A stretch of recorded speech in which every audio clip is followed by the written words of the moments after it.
Hello everyone, and welcome back to another video brought to you by SeniorCatWellness.com. In today's material, we'll be discussing the topic of mice, and if your cat can get sick from eating them. Yikes, yeah, that's pretty gross, just the very thought of it all.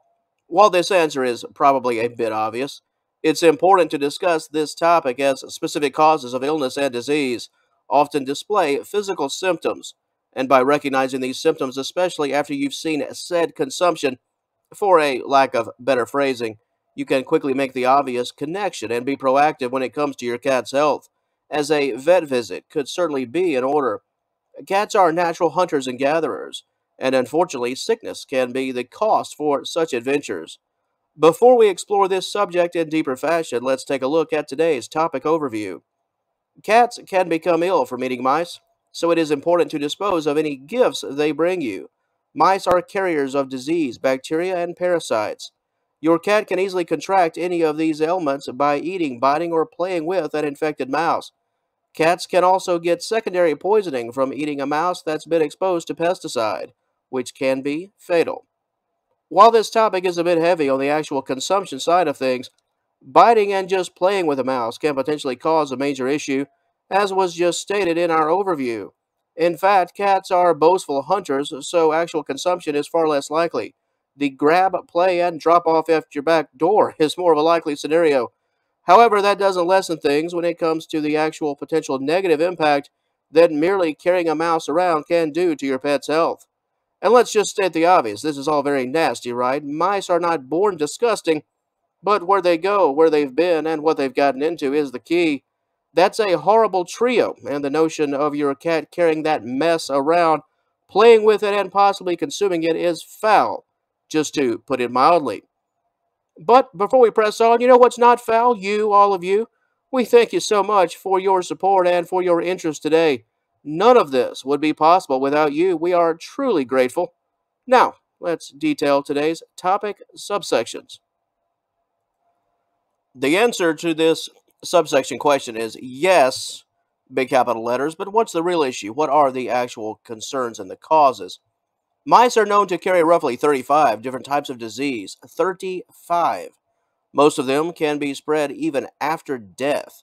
This means that if your cat brings in a mouse, dead or alive, it really doesn't matter, as your cat and potentially everyone within your home can be exposed to these various pathogens. Depending on where a specific mouse has been, your cat could literally be carrying poison in its mouth while toting around an infected, riddled rodent. And symptoms of illness can manifest in your cat within just a few hours. And we'll talk about those specifics momentarily. If the mouse is dead, as mentioned, things can get even worse as decomposition can cause bacteria and parasites to seek a new host. Once again, gross. This is all very, very gross. And all of this is why your cat simply playing with a mouse in the backyard just for a few minutes can be dangerous. Nothing good can ever come of this. If your cat doesn't get sick, it probably just boiled down to good luck, to be honest about it, especially if the mouse in question was just one that roamed around in the woods and in the brush areas around your home. Mice carry toxins and pathogens on their fur, skin, feet, and the mouth area. Playing with a mouse, carrying a mouse, and actual consumption can promote bacteria within your cat's mouth, the transfer of parasites to your cat's fur and skin, and the potential risk of ingesting or inhaling pesticide if the mouse recently came in contact with poison designed for its very own demise. Bait stations, chunks, and pellets are the three core forms of pesticide that your cat could potentially consume as a result of eating or carrying a mouse.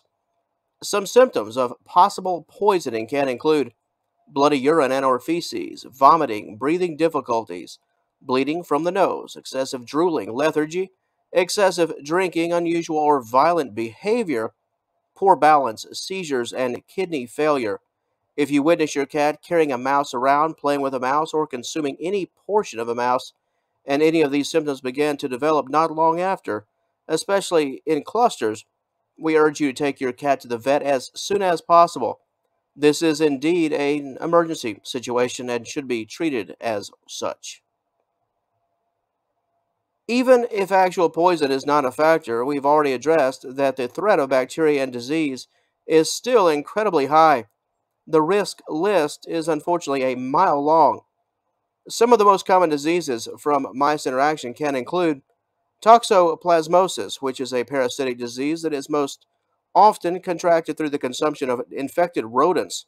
While many adult cats can prove to be asymptomatic, kittens and senior felines with weakened immune systems can display lethargy, gastrointestinal issues, and respiratory concerns. Your cat can also become ill due to bacteria or plague bacteria. Consumption of mice can promote vomiting, diarrhea, coughing, muscle weakness, swollen lymph nodes, weight loss, and loss of appetite. Cats that interact with mice can also fall victim to internal parasites. Close contact can allow parasites that have invaded a mouse to find a new host in your cat. Roundworms, pinworms, tapeworms are some of the most evasive, with overall symptoms being similar to what we've noted thus far. And for those concerned, rabies is not a cause for significant concern as mice are not known and potent carriers. However, it's always critical to stay up to date with respect to your feline's vaccinations. Regular checkups can help to potentially eliminate many concerns. And on that note, that will conclude things for the video portion of this material, and I need a shower after that one. Oh, gosh, I do apologize, folks. There wasn't much happiness in this one. A very important topic, but obviously a very disgusting topic, to say the very least. And just on a personal note, several years ago, one of my cats, when she was roughly 12 months old, contracted toxoplasmosis, although I never found the root cause. I think it was this material, fairly confident it was indeed a mouse. She's fine today. She was right as rain within just a few days, but she coughed quite a bit when her symptoms appeared. So while this is all very gross to talk about, it's certainly not a joke. Mice that live off the land are disgusting. Don't let your cat fiddle around with those critters if you can help it. If you'd like to know more about this topic, we've got you covered over at seniorcatwellness.com. There you will find a full-length and highly detailed article that will touch every base on this rather dirty playing surface. If you're watching us offsite, click that initial link in the description box below, would you please? Said link will take you to the article in question. And until our paths cross again, and I certainly hope they do, we'd like to thank you once again for joining us today. Please have a wonderful day. All the best to you and yours, and we will talk to you later.